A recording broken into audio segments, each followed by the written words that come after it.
I'd like to also thank our collaborators here, Siddharth and the entire GIIC team, and of course all our panelists who you will hear today, as well as subsequently at the Stuttgart event. We really look forward to hearing your thoughts, and we really look forward to how India and Germany can continue to collaborate. But the immediate collaboration is between Jörg and me. I'll thank all the other speakers to kindly take their seats. Thank you so much. And this is the News9 Global Summit that we will be live with on News9. Thank you so much, everybody. And what we like to do, a little bit of branding.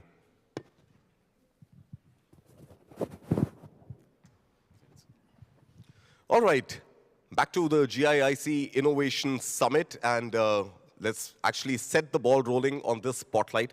I think yesterday, if I remember what Jan was telling us in the briefing at dinner, was that there's got to be a wow moment that we want to derive from these conversations. Now, I think the wow moment definitely comes by the sheer number of vehicles that are sold, cars that are sold in India. Last count, 2024, I think India recorded 4.2 million cars that were sold on Indian roads. Now, anybody who doubts the India growth story, who has questions on the fact that India is now the 4th largest economy, I think just the sheer volume of the number of cars that are sold in India tells us that the economic health of the country is great and only getting better. I think things were very different, Jörg, when you were in India and when you were heading Volkswagen more than 10, 12 years ago. I think that story, the automobile story, the aspirational India story has really gotten into overdrive, hasn't it? It has. At the time when we started, this was really quite different.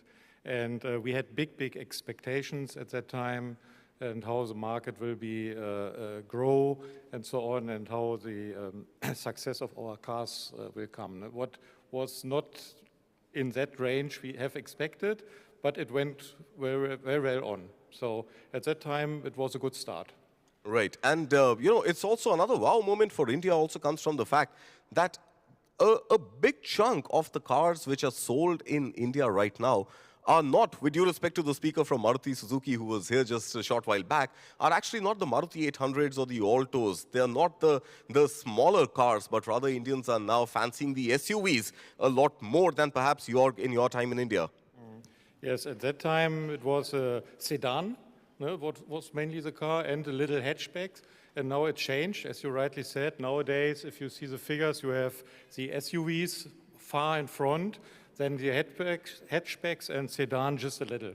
So this really changed quite a lot. Right. So I think to really be relevant to the German audience also now, you know, I thought let's structure this spotlight dialogue into 3 or 4 very critical buckets. And some of these buckets, I believe, begin, of course, we are doing the Innovation Summit here. So one cannot not talk about innovation. Innovation in technology becomes the first pillar that I'd like to discuss and get Jörg's views on. But I think beyond innovation and beyond technology, sustainability is a large theme which is driving the global agenda when it comes to automobility. Donald Trump notwithstanding, drill baby drill notwithstanding. And I think the last point also happens to be around culture, around what is the message and what are the values that must be drilled down to the last factory worker in the large ecosystem of auto manufacturing in India. So let's take them one by one with Jörg. Jörg, to begin with, innovation, collaboration in innovation, technology transfer, and this whole challenge which I think it's not just the auto sector, it's industries across the world that try to balance out quality and affordability. How does technology, innovation bridge the gap where great technology could also be greatly affordable? I would take a look into the different markets. Let's take the Indian market, as we talk about India, it is very important to understand what customers want to have, what their needs are. And based on this, on concrete problems, I call it problems or needs or expectations, you need to work on innovation, yeah? Because if you think, let's say in Europe, somewhere in the development center, you have good ideas how a car look like, this does not work. Yeah, maybe this was the approach 20 years ago or so, but not nowadays. Now you have to sit together with your customers or with your teams, with your diverse teams, sitting together and solving concrete problems together in a safety space also, what is also important, because Right. my topic is people, yeah, how to bring people to innovation. You need to create also a safety space where people can work together, collaborate in an open way, also being allowed maybe to make some mistakes or so. This also has to be possible, because these are also results. And then if you bring all these things together, I think then you are on the way to create innovation. All right. I cannot not think about China as an example. Are there lessons from China for Germany as well as from India? For India, the fact that innovation at scale, brilliant product launches, and affordability all come together in pretty much the entire electric mobility market, which China has been able to sort of, create wonders in. I'm talking BYD, I'm also talking Xiaomi. You've seen diversification, you've seen traditional electronics companies now really come out with battery technology and with innovation in the automobile sector, where affordability as well as quality come together. Are there lessons in perhaps technology, innovation, diversification? What can India or Germany learn from the China example when it comes to at least electric mobility and the innovation for new age mobility? I mean, if we take a look into China, then we see that the Chinese automobilists have learned how to produce cars. They have learned it, no? At scale, At scale, yes. cheap cars, Yeah, cheap and cars. arguably good quality? Yeah, cheap cars. Let's take a look into the results of the companies. Yeah, maybe we can have a different interpretation then. Yeah, but in general, they learned how to build cars. So, and what we can learn from them now is the speed. Our release cycles are far too long from my point of view. This is one learning point what we can take from Chinese automobilists, for example. Yeah? And maybe in India, it's more or less the same. Yeah? This is something Germany is very, very good in: processes, quality, and brand trust, and all these things. No? But speed has to come more. And this is driven by digitalization now, or digital transformation. Then it will come automatically because customers are demanding this. Now, some years ago, it was, let's say, a surprise to understand that a customer in China, for example, wants to have karaoke in the car. Yeah? Explain this to a development person 5 years ago in the central headquarters somewhere was very hard to explain. Nowadays, I think everybody understood. And if you take a look at the cars, you could see at the IAA, for example, now, some days ago, this was quite a change compared with 2 years before. No? So very positive. I think there are a lot of learnings, but it's not at the end now. And are there also learnings that perhaps need to be instilled in looking at newer materials? Because, Germany leading innovation, Germany being absolutely pitch perfect when it comes to technology, use of technology. But Germany, like the rest of the world, is also dealing with a supply chain restriction where lithium ion, the batteries which are going to power the next generation of mobility, the dependence on China continues to be high. What is it that automakers, auto manufacturers can learn, let's say, from an Indian technology, not exactly an Indian technology, but a company which is now experimenting with sodium-ion batteries, KPIT being the company I'm talking about. So is there need for innovators, is there need for technology enthusiasts to really look at diversified supply chains and diversified materials where dependence on a particular country is lower? From my point of view, yes, there is a need, because if you want to be successful in the future, you need to have a kind of technological sovereignty. If you do not have this, if you're completely dependent on batteries, for example, I think it's a problem, because the add value of batteries is such a huge thing, 40%, I would say, more or less, yeah? And this is the most expensive component within the car, and you drive the performance of the car and quite a lot of important things. You talk about total cost of ownership at the end, and. So it is quite important to work on battery technology.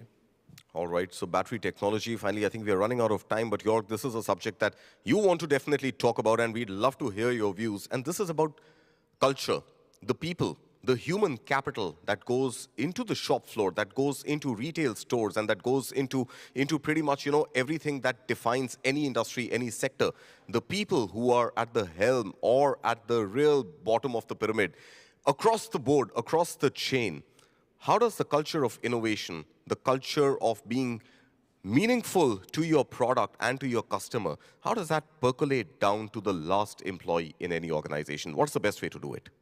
So I have gained experiences. I worked and lived in Brazil, in India, in China, and Europe. Yeah? And at the end, it's always the same because you deal with people, yeah? And people wants to be treated well.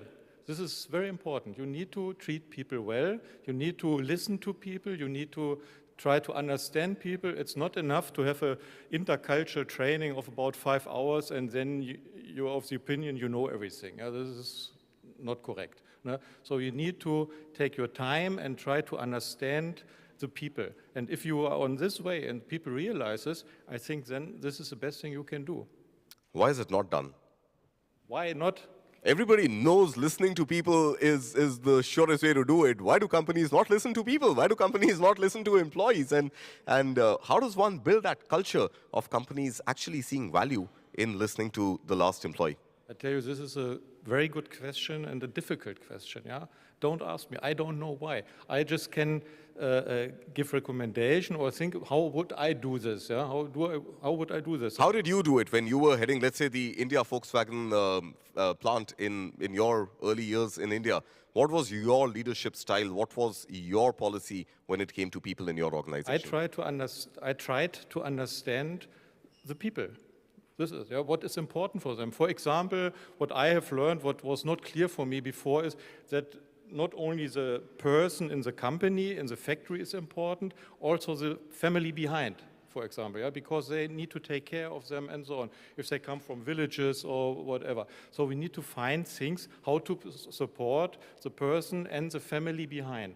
No? So this is small learning, or how to interact. Yeah? So in Germany, we are sometimes quite direct. Yeah? We say what you say is wrong. Yeah? I never would do this in other countries. Yeah? I need to find different ways how to deal with this kind of things. And this is something you need to learn, yeah, over time. And if you are, again, in a safety space, you can talk to people face to face, then you get also information, and people consult you as well, know what is good and not. Right. So I think it just reminds me this conversation of a book written by Mr. Vineet Nair, one of the co-founders and once the CEO of HCL Tech, which said, employee first, customer second. In one word, do you agree? Employee first, customer second, or does customer continue to be king? No, I would not agree. I say customers and employees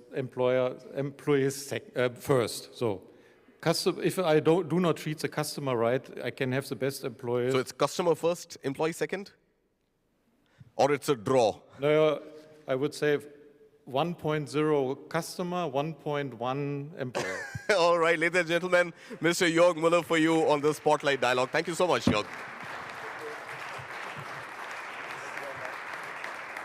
And may I now hand over the mic now to Dirk Ramhorst, former CIO of Evonik. I've been told he's the next speaker here. Dirk, all yours.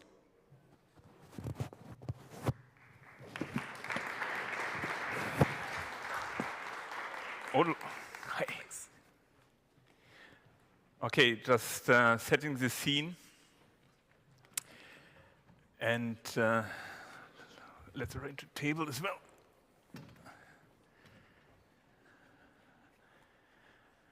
Okay, so the last exercise before the lunch break, and therefore I'm very happy and privileged to welcome two guests with me here on stage. First of all, Inandi Iyer, welcome, please. And Axel Dennis, please join me. And you'll see already, after a lot of blue that was here on stage, we bring color on stage. And we talk about innovation. And so I think when I start introducing you, Anani, maybe we already reached lunchtime. So you are a founder, you're an entrepreneur yourself, you are awarded by what you do here, and you are, let's say, a kind of boundary spanner between India in Germany and Germany in Germany meanwhile. Welcome to have you and great to have you on stage. Thank you so much. Axel, on your end, you're heading innovation ecosystem meanwhile, but you have also an entrepreneurial background. So let's start to go into the topics. What are the let's say, leading topics in regards of innovation you're dealing these days with? Yeah, thank you so much for the question. I think when you talk today about innovation, I think the one word that comes to everybody's mind and which is most important is disruption. So wherever you see, whether it's geopolitics, whether it's industry, whether it's supply chain, we are really staring at disruption across, the topics. Innovation is a turbocharger. That's the one thing that's going to take you from the situation today to where you want to be. But at the same time, you're seeing this disruption also in innovation. When you started with innovation several decades ago, there was a certain model where the government put all its money into, say, military equipment or, those kind of systems to create the first levels of innovation. Then came national innovation systems where, multiple players came together. And then there was the triple helix model where government, industry, and research worked together. But today, there are no specific models that really showcase innovation. We are talking about co-creation, we are talking about startups, we are talking about accelerators, incubators. So really, you can see disruption even in the models of innovation. Mm-hmm. Then you look at the strength of countries in innovation. It's quite shattering to see that Germany has slipped from the top 10 countries in innovation, the latest Global Innovation Index, and gone down to 15. On the other hand, India has moved up several notches to go from 18 to 38. And China has entered into the Global Innovation Index for the first time on number 10. So there is a shuffling of countries, doing innovation. And thirdly, if you look at the topics also, the new economy topics, whether it's AI, whether it's EV, whether it's semiconductors, the traditional brick and mortar industry is moving towards knowledge-based economies. So there is disruption across the innovation spectrum. Mm-hmm. And I think that's what makes it more challenging.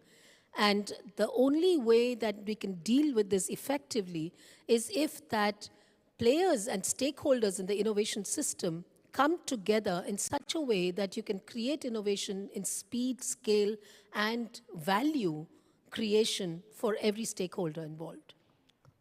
Thank you. Axel, picking up the word of disruption, I think working in the Bosch ecosystem, of course, is not far away also from disruption in terms of